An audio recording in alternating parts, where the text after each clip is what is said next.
तो आज फिर से हम इस वीडियो में इंटरव्यू के एक बहुत ही इम्पोर्टेंट क्वेश्चन के बारे में बात करेंगे कि पीएलसी कितने प्रकार की होती है और इनका यह प्रकार क्यों करा जाता है। तो फ्रेंड्स, अगर आप आईटीआई पॉलिटेक्निक बी या फिर बीटेक के स्टूडेंट हैं तो इंटरव्यू के हिसाब से यह क्वेश्चन आपके लिए बहुत ही ज़्यादा इंपॉर्टेंट है। अगर आप किसी कंपनी में जॉब करते हैं तो आपको पता होना चाहिए कि पीएलसी कितने प्रकार की होती है। तो चलिए चलते हैं अपनी वीडियो की तरफ, जो कि है पीएलसी के टाइप्स। तो पीएलसी जो होती है बेसिकली दो प्रकार की होती है। अगर आप इंडस्ट्री में जॉब करते हैं तो आपने यह दोनों प्रकार की पीएलसी देखी होंगी। जैसे कि पहली होती है कॉम्पैक्ट पीएलसी, दूसरी होती है मॉड्यूलर पीएलसी। आपने देखी तो होगी, लेकिन आपको क्या है डिफरेंस करना नहीं आ रहा होगा कि ये कॉम्पैक्ट है या फिर ये मॉड्यूलर है। देखिए, जो कॉम्पैक्ट पीएलसी होती है उसका साइज छोटा होता है और जो मॉड्यूलर पीएलसी होती है उसका साइज कॉम्पैक्ट के कंपैरिजन में बड़ा होता है। बेसिक डिफरेंस देखते हैं इसमें जो क्या होता है। देखिए, कॉम्पैक्ट पीएलसी जो होती है उसमें फिक्स इनपुट आउटपुट मॉड्यूल्स होते हैं। इनपुट मॉड्यूल भी फिक्स होता है, आउटपुट मॉड्यूल भी फिक्स होता है। और इसमें जो इनपुट कार्ड होते हैं और जो आउटपुट कार्ड होते हैं इनको बढ़ाया नहीं जा सकता, ये नॉट एक्सपेंडेबल होते हैं। और जो फिक्स इनपुट आउटपुट मॉड्यूल होते हैं यह मैन्युफैक्चरर द्वारा डिसाइड किए जाते हैं। अगर आपके पास कोई ओमरॉन की पीएलसी है तो उसके अंदर जो इनपुट और आउटपुट मॉड्यूल लगा होगा वह फिक्स होगा। वह सिर्फ कंपनी द्वारा ही डिसाइड करा जाता है कि कितने इनपुट टर्मिनल दिए जाएं इस पीएलसी को और कितने आउटपुट टर्मिनल्स इस पीएलसी को दिए जाएं। इनपुट का मतलब इस पीएलसी से कितने इनपुट कनेक्ट करा सकते हैं। आउटपुट का मतलब इस पीएलसी से हम कितने आउटपुट को, जैसे कि कितनी रिलेज को हम ऑन करा सकते हैं, कितनी कॉन्टेक्टर को ऑन करा सकते हैं, कॉन्टेक्टर द्वारा मोटर को ऑन करा सकते हैं, कितनी बीएफडीज को ऑन करा सकते हैं इस पीएलसी के द्वारा। ये सब मैन्युफैक्चरर डिसाइड करता है। तो ये होती है हमारी कॉम्पैक्ट पीएलसी, जिसमें कि हम इनपुट आउटपुट मॉड्यूल को बढ़ा नहीं सकते, वह है कॉम्पैक्ट पीएलसी। अब बात करते हैं मॉड्यूलर पीएलसी। देखिए, जिस तरह कॉम्पैक्ट पीएलसी जो होता है उसमें इनपुट आउटपुट मॉड्यूल को बढ़ा नहीं सकते, कुछ फिक्स मात्रा में ही इनपुट आउटपुट मॉड्यूल होते हैं। मतलब एक छोटे प्रोसेस को, एक छोटी मशीन को चलाने के लिए कॉम्पैक्ट पीएलसी का प्रयोग होगा। और मॉड्यूलर पीएलसी जो है यह इसका जस्ट अपोजिट होता है।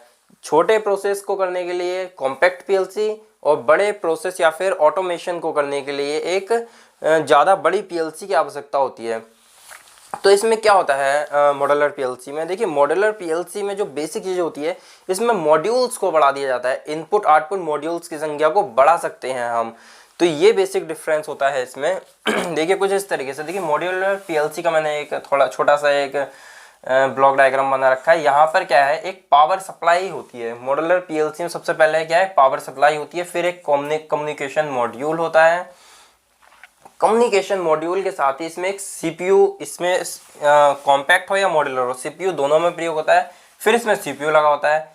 सीपीयू के आगे क्या है, हमारे इनपुट आउटपुट मॉड्यूल से लगे होते हैं और इनको क्या है बढ़ाया जा सकता है। अपनी ज़रूरत के अनुसार हम इनको बढ़ा सकते हैं। और ये जो सारे मॉड्यूल्स होते हैं ये आपस में पीछे की साइड से कम्युनिकेट कर सकते हैं। कम्युनिकेट पोर्ट दिया होता है इनके पीछे की साइड में, जिससे कि आपस में कम्युनिकेट कर सकते हैं सीपीयू के साथ भी और अपने अदर मॉड्यूल्स के साथ भी कम्युनिकेट कर सकते हैं। और ये जो होते हैं ये स्लॉट्स होते हैं।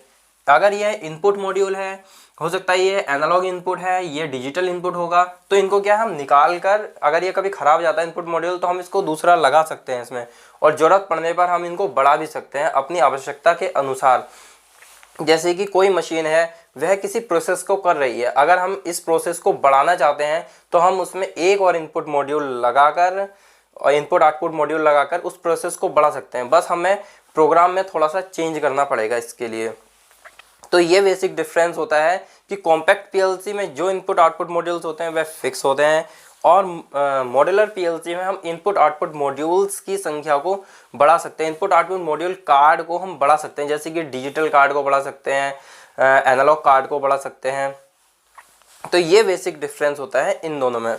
अब बात करते हैं जो इनके जो आउटपुट होते हैं, जो मॉड्यूलर पीएलसी का जो आउटपुट होता है इसके अंदर ऐसा क्या होता है, किसके थ्रू ये आउटपुट देता है, ये आउटपुट कैसे होते हैं, तो ये कितने प्रकार के होते हैं। तो देखिए, पीएलसी के जो आउटपुट होते हैं वह रिले आउटपुट भी हो सकता है, जो कि रिले आउटपुट ज़्यादातर मिल जाता है हमें पीएलसी में। पीएलसी के ऊपर ही लिखा होता है कि इसका आउटपुट क्या होगा, और एक ट्रांजिस्टर आउटपुट होता है, और एक आती है हमारी ट्रैक आउटपुट में, और एक आती है एनालॉग आउटपुट में। तो ये 4 प्रकार के आउटपुट में पीएलसी मिल जाती है। ज़्यादातर जहाँ तक मैंने देखा है कि जो ट्रांजिस्टर आउटपुट होता है ये बहुत ज़्यादा प्रयोग होती है। तो ये थी कॉम्पैक्ट पीएलसी और मॉड्यूलर पीएलसी में बेसिक डिफरेंस। तो फ्रेंड्स, उम्मीद करता हूँ कि आपको यह वीडियो पसंद आई होगी। तो इसी तरह की इलेक्ट्रिकल की वीडियोस को देखने के लिए हमारे चैनल को लाइक, कमेंट एंड सब्सक्राइब जरूर करें। धन्यवाद। जय हिंद।